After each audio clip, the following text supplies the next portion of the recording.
Joining me now to discuss this more is Jeff Clark, the Director of Litigation for the Center for Renewing America. Jeff, good to see you, sir.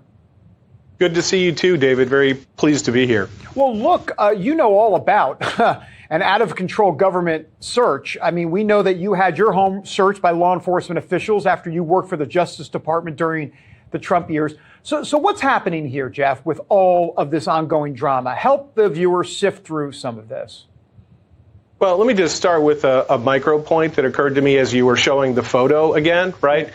Yeah. The idea that those pictures, that those files were left, haphazardly like that, I just don't buy that that's the native state in which they were found. I think they were rifling through looking for particular documents, and they just started making a pile of things they thought were marked classified, right?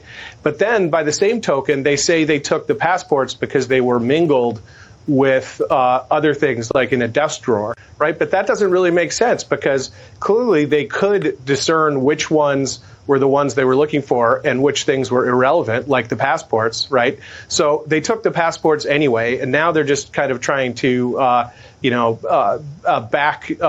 protect themselves, but, with some kind of an excuse of, well, it was commingled in the same thing. And that just goes to the fact of how overbroad the warrant was. It allowed them to seize every presidential document from the entire Trump administration, which is a general warrant and overbroad in and of itself. And then it also allowed them to grab things that were adjacent to that, which is really, overbroad to the exponential powers. Yeah, so many good points here, Jeff. Let me start with this about the photo. I mean, you make a good point. Look, if this is what happened, if they didn't walk into a room and those documents were just not there on the carpet, and they literally took them out, as you're suggesting, or I'm assuming you're suggesting that you said rifling through. I mean, then all of a sudden the context of that photo not only changes, but their whole narrative in a way kind of collapses in the sense that, once again, this is exactly what folks have been talking about all along with the FBI and the DOJ, that this is being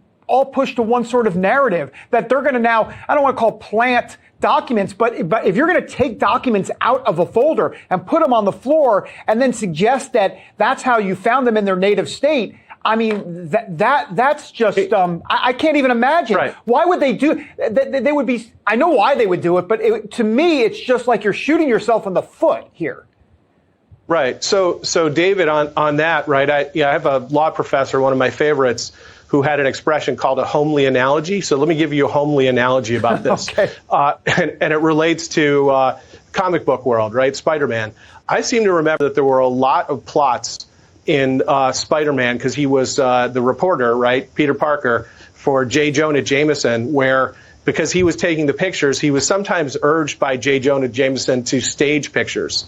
And ethical Peter Parker, the high school student or later, would resist that kind of thing. I just, again, I don't buy that there was kind of a game of documents like, pick up sticks or, throw all the cards on the floor.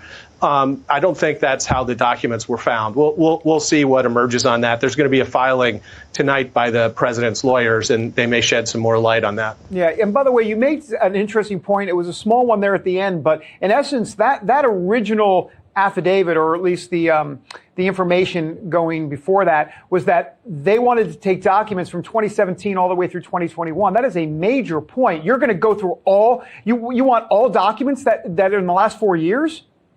Yes, and so that goes to a point I made early on my Twitter feed, David, once I saw the warrant, which was the whole Fourth Amendment that we have that the framers gave us was a reaction against the abuses of the English crown. And one of those major abuses was this idea of having a general warrant. The agents of the crown would just show up and start searching your house, and they wouldn't tell you what they were looking for, because in reality, they were engaged in a fishing expedition.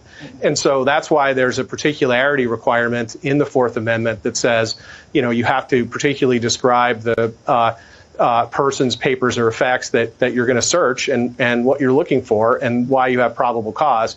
And, we have a redacted affidavit now, but I think the most important things are what's blacked out. We're not going to really know what they are for quite some time, and we may never actually know what they are, because the government tends to take the position that that doesn't come out unless and until an indictment is released. So if this creates a big black cloud but doesn't result in an indictment at the end of the day, it may take some kind of whistleblower or something to tell us what was in the blacked out sections. Yeah, good point. Help me out. I'm not the brightest bulb in the shed, but was he allowed to have these documents at Mar-a-Lago or not? I mean, he says he's covered under the Presidential Records Act and declassification. But what about, does there need to be some sort of paperwork that he officially declassified them before taking them to Mar-a-Lago? I'm trying to understand the legal part of this.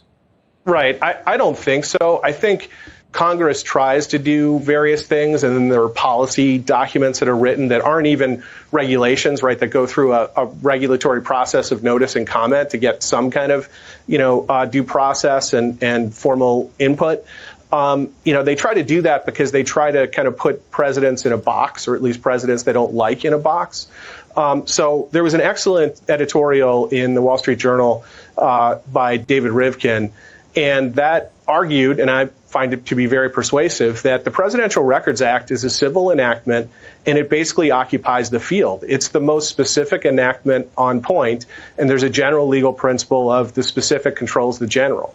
And so, general statutes like the Espionage Act they've been throwing around, obstruction of justice, et cetera, right? I think they all should give way to the idea that we have a particularized statute that's called, the Presidential Records Act about these kinds of issues. It's a civil matter, and they're trying to turn it into a criminal matter by essentially, assembling a kind of, Frankenstein monster of general statutes and the specific Presidential Records Act. And I think, this is a dispute that never really should have been treated criminally.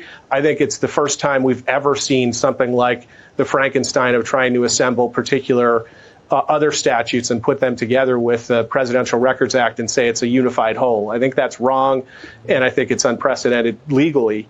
The other thing I would say is that there is a prominent case from Judge Jackson on what we call the DDC, the Federal District Court in Washington. Right. And that case indicates that if there are personal documents, the president has discretion essentially to put things in the personal documents box and not in the Presidential Records Act box. So that's also going to have to be litigated.